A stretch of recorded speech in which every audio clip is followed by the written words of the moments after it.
மிச்சம் தொடர்ந்து இவங்களை மாறி மாறி நம்பி நம்பி நம்ம வீணா போனதுதான் மிச்சம். 1000 ரூபாய் கொடுக்குறேன், 500 ரூபாய் கொடுக்குறேன்னு நம்மள கையேந்திர நிலைக்கு வச்சுக்கிட்டு இருக்காங்க. இப்ப அடுத்து ஃப்ரிட்ஜ் கொடுக்குறேன், வாஷிங் மிஷின் கொடுக்குறேன்னு சொல்றாங்க. நீங்க யோசிச்சு பாருங்க, யாராவது நம்ம ஃப்ரிட்ஜ் வேணும் வாஷிங் மிஷின் வேணும்னு எங்கேயாவது தெருவுல போய் ரோட்ல உட்காந்து போராட்டம் பண்ணிருக்கோமா? கிடையாது. நம்ம எது வேணும்னு நம்ம மக்களுக்கு எது வேணும்னே அவங்களுக்கு தெரியல. சுத்தமான ஒரு வாழ்வியல் வேணும், சுகாதாரமான ஒரு சூழ்நிலை வேணும், நம்ம பிள்ளைகள் படிக்கிறதுக்கு சரியான கல்வி வேணும். நம்ம பிள்ளைகளை மருத்துவமனையில காமிக்கணும்னா அந்த மருத்துவமனை அரசு மருத்துவமனை உயர்ந்த தரத்துல இருக்கணும். கல்வியும் மருத்துவமும் குடிக்கிற குடிநீர் இது மூணுமே மக்களுக்கு இலவசமா கொடுக்கணும். ஒரு அரசுடைய கடமை என்ன அப்படின்னா மக்களுடைய வாழ்வின் அடிப்படையான 3 விஷயம் தான். சரிங்களா? குடிக்கிறதுக்கு சரியான குடிநீர், பிள்ளைங்க படிக்கிறதுக்கு சரியான கல்வி, பாக்கிறதுக்கு சரியான மருத்துவம், நம்ம போறதுக்கு சரியான பாதை இருக்கணும், நம்ம பயணிக்கிறதுக்கு பாதுகாப்பான ஒரு பயணம் கொடுக்கணும். 10 ரூபாய் பஸ்ஸுக்கு காசு கொடுக்க வக்கலாம்ல தமிழ்நாட்டுல நம்ம எல்லாம் பிரிச்சுக்கிட்டு இருக்கோம். 10 ரூபாய் பஸ் ஃப்ரீன்னு கொடுத்துட்டு சாக்கடை தண்ணியை நம்ம வீட்டுக்கு முன்னாடியே ஓட விட்டுட்டு இருக்காங்க. அப்ப எது நமக்கு வாழ்வின் அடிப்படை தேவைங்கிறது அரசுக்கு தெரியல. ஃப்ரிட்ஜ் கொடுக்குறாங்க, அண்டா கொடுக்குறாங்க, குண்டா கொடுக்குறாங்க, ஆர்லிக்ஸ் பாட்டில் கொடுக்குறாங்க. ரைட்டு, அதுக்குள்ள என்னத்த வைக்கிறது? குண்டா கொடுக்குற, அதுல போடுற அரிசி யாரு கொடுப்பா? நீ கொடுக்குற புழு புழுத்த அரிசியை நாங்க தின்ன முடியுமா?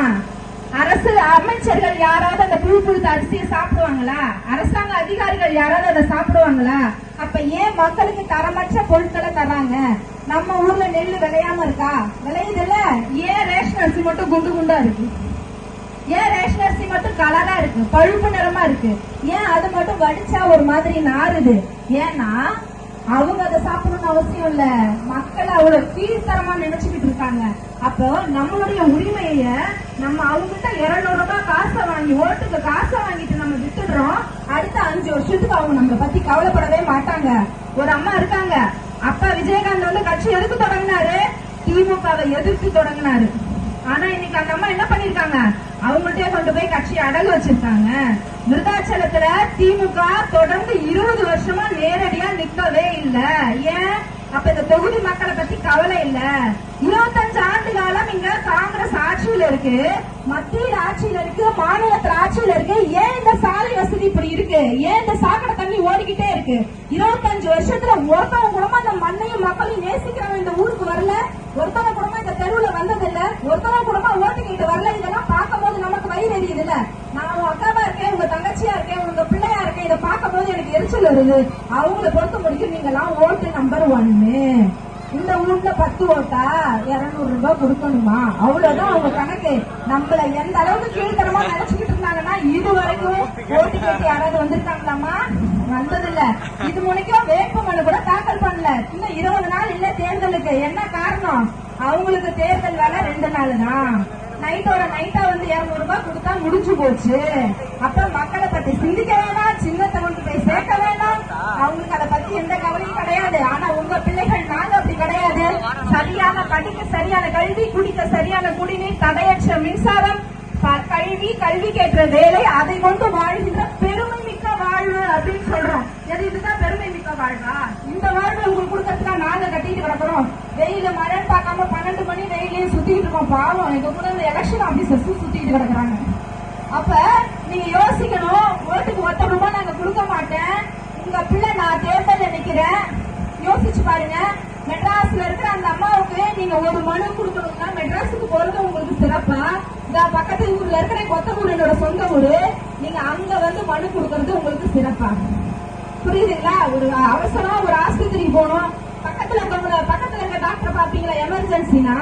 இல்ல இல்ல, எங்களுக்கு மெட்ராஸ்ல இருக்க டாக்டர் தான் முக்கியம், மெட்ராஸுக்கு இப்ப போற வேலை செத்து போயிடுவோம். அப்ப நமக்கான தேவை, நமக்கான அரசியல், நமக்கான அடிப்படை வசதிகளை யாரு செஞ்சு தருவா? யாரு மண்ணையும் மக்களையும் நேசிக்கிறா அப்படின்னு பார்த்து மக்கள் நீங்க நிச்சயம் இந்த மாதிரி விவசாய சின்னத்துல ஓட்டு போடணும். உங்க பிள்ளை நான் தான் நிக்கிறேன், நிச்சயம் என்ன பெருவாரியான வாக்கு வித்தியாசத்துல நீங்க வெற்றி பெற வைக்கணும். ஏன்னா அண்ணன் சீமான் மட்டும்தான் எம்எல்ஏ பிள்ளைக்கு சீட்டு தரல, எம்பி பிள்ளைக்கு சீட்டு தரல. வாரிசு அரசியல் இங்க கிடையாது. சாதாரண நானும் உங்களை மாதிரி வீட்டுல இருந்த பிள்ளைதான். நம்மள மாதிரி பெண் பிள்ளைகளும் அரசியலுக்கு வரணுங்கிற ஒரே கொள்கை கொண்ட தலைவர் அண்ணன் சீமான் மட்டும்தான். அதனாலதான் 117 சீட்டு ஆம்பளைங்களுக்குன்னா 117 சீட்டு பெண்களுக்கு கொடுத்திருக்காரு. வேற எந்த கட்சியிலையும் கொடுத்தது கிடையாது. பெண்களுக்கு இருக்கிற சுதந்திரமும் பாதுகாப்புக்கு நாம் தமிழர் கட்சியில எப்படி இருக்கோ அதே மாதிரி தமிழ்நாடு முழுக்க இருக்கணுங்கிறது தான் எங்களுடைய கனவு. நீங்க எல்லாரும் சிந்திங்க, இந்த ஒரு முறை உங்க பிள்ளைக்கு விவசாய சின்னத்துல போட்டு பாருங்க. ஊருக்கு ஊர் பேசிக்கிட்டு இருக்கோம், அப்படி என்னதான் இந்த பிள்ளைங்க பண்ணிடுதுன்னு பாக்கலாம்ல. எல்லாத்துக்கும் ஓட்டு போட்டுட்டோம், எல்லாத்துலயும் வாழ்ந்து பார்த்துட்டோம். ஒரு முறை உங்க பிள்ளை நாங்க ஆட்சியில இருக்கோம், ஒரு முறை நீங்க சிந்திச்சு எங்களுக்கு வாக்கு செலுத்துங்க. இந்த முறை விவசாய சின்னத்துல என்ன பெருவாரியான வாக்கு வித்தியாசத்துல என்ன வெற்றி பெற செய்யணும்.